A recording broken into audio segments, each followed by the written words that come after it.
journalistes yi si liggéey bu rafet bi nga xamante ni mu ngi def mais damay sant ki nga xamante ne tey moo initié lii muy le président de la République le président Macky Sall parce que lii day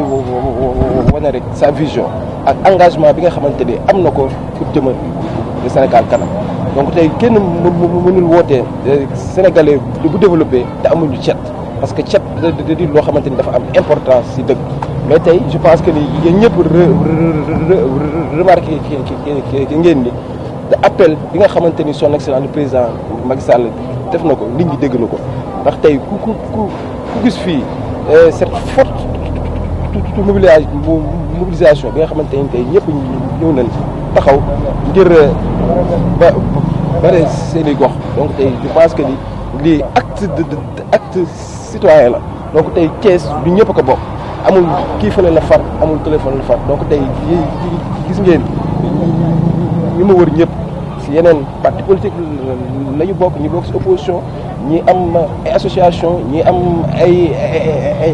réseau de femmes ñi nekk ay président daayira tey mu ñoom ñëpp ñëw nañ répondre si li nga xamante ne ni tey man moom laa leen woo parce que bu ma ko wootee woote woo ko ngir sama bopp mais dama ko woote ngir engagement moo xamante dama ko am Thiès parce que tey Thiès ñun ñoo war a am taxawaay donc tey képp koo xamante ni rek da nga woote ni patriote nga xam mooy nga xam ni dama bokk si dëkk bi mais aussi dama war a jëriñ dëkk bi donc may woote rek que la population ñuy wane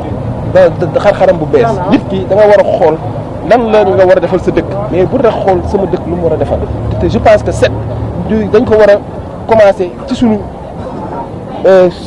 si suñu bopp d'abord donc tey je pense que ni lii moo waral véritablement ñu woo toute la population te ñu ngi leen di remercier mais aussi di leen ñaax surtout di ñaax ndaw ñi ñu génn parce que tey bu ne rek état bi moo leen war a baleel mais ñun aussi am nañ si devoir am nañ si ay responsable yoo xam ne dañ ko war a engagé wu pour dëkk bi set parce que dëkk bi bu setee suñ bopp la setal maa ngi remercier ñëpp di leen nag wax ni lii du yem fii donc set tey ñun bu ñu débloqué ay moyens donc tey gis ngeen fii débloqué naa ay moyens pour ñu mën a évacuer suuf si parce que bu ñu balee rek jël suuf si aj ko ci kaw ëllëg suuf bi dafay ñëwaat donc tey ñun si lu ñu mën suñu bopp dañuy débloqué ay moyens que pour l'intérêt de la population moo tax ñuy woo la population lii du koy def bés bu nekk ñuy ñëw ñu bale ndax Thiès mën a am ba xar-xaru kanam bu set ak bu rafet. Tout à fait, merci. Mais avant l'entame de mes propos, permettez-moi de remercier l'initiateur de cette si noble activité, qui est le président de la République, le président Macky Sall. Je pense que cette initiative vient à son heure. Aujourd'hui, cet appel est un appel de citoyenneté qui doit impliquer toute la population. Donc, je voudrais très sincèrement remercier le président de la République, le président Macky Sall, qui a appelé à un Sénégal zéro déchet et sans parti pris, sans obédience politique. Aujourd'hui, je pense que vous avez constaté avec moi qu'il y a une forte mobilisation de la population qui sont venus vraiment répondre à l'appel de cet acte citoyen pour l'intérêt de la ville de Thiès. Donc, j'appelle encore à l'ensemble de la jeunesse. Vous savez que je suis toujours à l'aise d'être avec la jeunesse ce soir. Je les exhorte encore à répondre aux actes de citoyenneté qui est très important. Donc, il faut se constituer un citoyen modèle. Un citoyen modèle doit participer au développement de son pays. Un citoyen modèle doit se dire qu'est-ce que je peux apporter à mon pays. Donc nous avons le devoir de servir notre pays. Et aujourd'hui, l'occasion nous a donné nous Thiessois, mais particulièrement à tous les Sénégalais, de sortir, de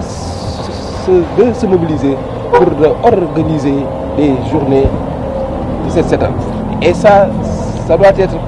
pérennisé. Ça ne doit pas se faire un mois ou 2 mois. Nous, en tant que responsables, nous allons mettre en place des moyens d'évacuation des ordures. Vous avez vu qu'on a déployé des camions pour désensabler la rue et évacuer le sable. Et là, on appelle à la population vraiment de continuer cette démarche quotidiennement et saluer véritablement l'engagement des associations, des présidents d'ailleurs, des réseaux communautaires vraiment qui se sont joints à nous pour réussir cette activité qui est une activité d'hygiène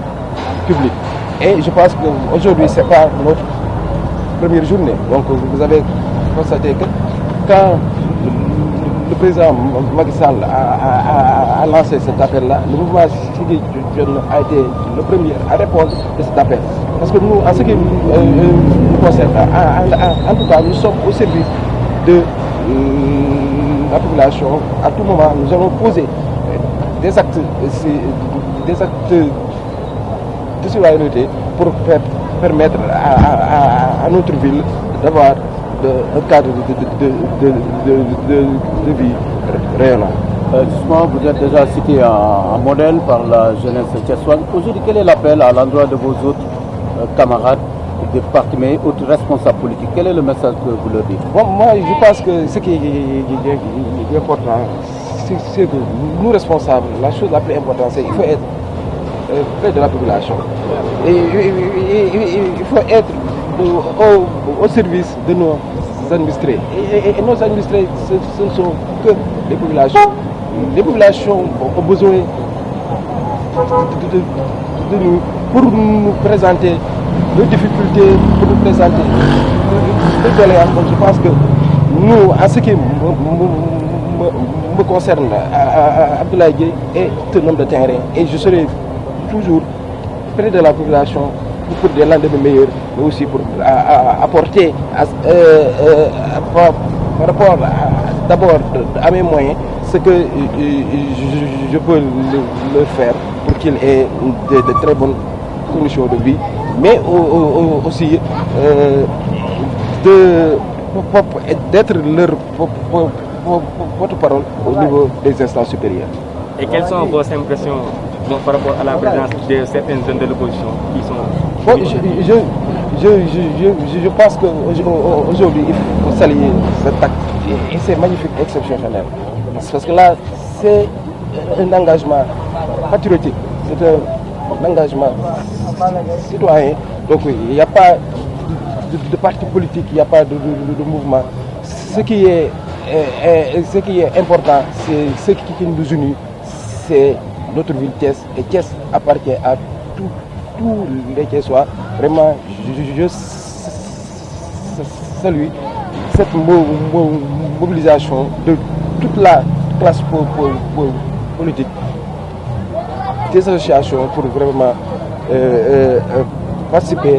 à cette journée de Cleaning Day. Wa kaddu gi d'abord pour présenter gars yi nga xam ne ñoo fi teew parce que comme ni ko président waxee woon dafa bëgg Sénégal gépp ñëpp génn set setal dëkk bi tey le président Abdoulaye Dièye par doole ji nga xam ne da ko am pour rassembler fii nga xam ne mooy DVF di koñam bépp couche boo xam ne nekk nga fi di association di daayra di président ASC ñu ngi nii toog di nga xam ñi nga xam ne tey ay jours lañ yoo xam ne dañ fi nekkoon depuis génération 2004 créé cette association ñoom ñoo fi ñëw tey ñoom ñëpp jàpp ci liggéey bi nga xam ne ki nga xam ne mooy président Abdoulaye Dièye daf ko woote biir koñam ndax lan li nga xam ne président da ko santaane mooy lan génn leen ngeen set setal seen koñ bi defal ko pas de xumbaay pas de mumbaay ku nekk na toosa koñ defal ko moom heureusement ba waa koñam nandee loolu ci moom ndax lim fi jariñ teel a génn ñoom ñëpp jàppale ko ci li nga xam ne mooy liggéey bi nga koy def fii ci biir koñ bi yéen ngeen jàpp ne ku nekk bu defee si koñam rek dëkk bi dina set Sénégal set. waaw loolu la nag ndax dañ naan béy si sa wewu tànk ku nekk si fi nga dëkk soo fa jugee pour jëm feneen incha allah dinañ daje ba dëkk bi nga xam ne mooy Thiès nga xam ne mooy point de départ bi nga xam ni ñun ñi nga xam ne ñooy waa mouvement Siggi Jotna fii mooy suñu base nan la ñuy def ba Thiès gi nga xam ne mooy suñu base ñu déparé fi suñu koñ d'abord ba ëllëg ñuy daje leader bu nekk déparé sa koñ ñu daje ba set setal bi nga xam ne dëkk bi nga xam ne président de la République dafa bëgg mu set wecc loolu lañ bëgg moo tax tey président Abdoulaye Dièye encore une fois du première fois muy def set setal bii ndax bii mooy deuxième fois danoo nangu nag action bi pérenniser wu bëgg ba ëllëg chaque samedi wala chaque premier fin du mois ñu daje chaque samedi nettoyé comme bi yëpp déparé ko fii amaana suñu defee nii beneen leader def nii dinañ daje ba dëkk bi nga xam ne mooy Thiès set daal. man maa ngi tudd Pélé Dieng di ñëw représenté fi génération 2004 ci suñu turu président Cheikh Diop nekk fi tey moo tax muy yabal ma mën na ñëw waaye ñëw naa ak sama gars yëpp ñoom ñëpp ñëw fi ñëwoon nag si suñu nit ñi bokk si mouvement Siggi Jotna ndax ñun si biir lañ nekk muy suñu mag Abdoulaye Dièye di suñu président muy woote set setal bi defoon nañ ko le 4B mu fees dell tey tamit mu woote waat ñi ñëpp génn ñun nag moom lañ lii la ñuy xaar si moom ndax koo xam ne joxaguñ la dëkk bi ngay set setal dëkk bi kon biñ la joxee dëkk bi mbuus sax tootoo ko romb si dëkk bi moo tax tey ñun tam ñu ñëw en masse ñëw ak doole pour jàppale suñu mag suñu président yàlla defal ko jàmm ñu jox ko maire de Thiès affaire bi jeex li ko yàlla jox waxuma la sax ñun suñu waa koñ mi ngi koy jàppale Thiès gépp ndax Thiès gépp ku yëngu yaa ngi sollicité Abdoulaye Dièye tey li ko yàlla may si wërsëgam muy ñàkkam mi ngi kiy dimbali doomu aadama yëpp ku si xaj di wërsëgam nga war see am boo ñëwee dina la si jox lim la si war a jox tey du si boole wax du si boole benn kanam gu ñagas day ree di la jox ne ñun ñëpp ay doomu Thiès lañ kon ku waaye xew la Thiès man lu ma si mën sama doole dama koy def te moom mi si loolu rek lay dox social boobu loolu lay dox. tout d'abord di rafetlu initiative bi nii te lii suñ ko defee c'est parce que dañoo gis président Macky Sall ba mu génnee demul Guédiawaye demul Rufisque demul fenn dafa dugal direct dem Mermoz c'est parce que foofu mooy goxam ñun message boobu noonu daf ñoo am lu ñu def xooluñu dañoo bokk réew mi wala dañoo bokk feneen dañoo ne lii suñu gox lañ ko war a defaral parce que ay ndaw lañu yoo xam ne suñu koñ rek moo ñu ñor suñu ay gox te jàpp nañu bépp Thiessois wala bépp sénégalais en général bu génnee si sa gox nga nettoyé ko Sénégal incha allah dina rafet dina taar. beneen kàddu bi looy wax yeneen ndaw yi nga xam ne parfois dañuy xaar lépp si turu état loolu la ñuy wax. bon moom mooy li président Abdoulaye Dièye di def rek parce que moom xaarul kenn ci lenn parce que man je l'ai sollicité tant de fois te mënoon na ni kii jeunesse réew mi la bokk kon pour képp ku mel ni moom rek bu ñëwee jàpp rek dina Sénégal day dem kanam quoi parce que toog di xaar état rek loolu état mënul def lépp malgré que dañuy xaar ci état mu jàppale ñu mais état mënul def lépp mënul matale lépp parce que y a beaucoup de jeunes au Sénégal te képp ku nekk da nga war a ñaqal sa bopp pour Sénégal dem quoi. merci. asalaamaaleykum maa leen di leen ziar di leen wàcc seen wàccuwaay di nuyu président Abdoulaye Dièye bu baax di ñaan yàlla rek yàlla na ko yàlla defal sutura yàlla motali ko yéene li nga xamante ni moom la am ci réew mi man nag maa ngi nekk ci daayira boo xam président daayira boo xam ne ni jeunesse Thiès yi yëpp macha allah yàlla dogal na ñoo bokk di liggéey di rafetlu tamit initiative bi ndax lii dafa doon loo xamante ni waruñu woon xaar sax kenn di ñu ci woo ndax malgré ñu ngi ci woon mais moom bu ñëwee dooleel ñu dañuy gën a am doole pour gën a mën a def tey nag macha allah jeunesse bi yëpp génn nañ jàppale ko pour fas yéene defar suñu gox ndax bëgg sa réew ci jaamu yàlla la bokk rawatina nag ak cet ndax set ci jaamu yàlla la bokk te yooyu soo ko deful sa jaamu yàlla mënut a sell ndax sell moo jiitu d'abord avant tout kon lii daal vraiment ñun dañ koy rafetlu te fas yéene wuñ koo yemale fii incha allah rabbi heure bu ko bëggee ak heure bu ko soxlaa rek ñu bare nañ pour génn jàppale ko ba Sénégal mën a set ci baax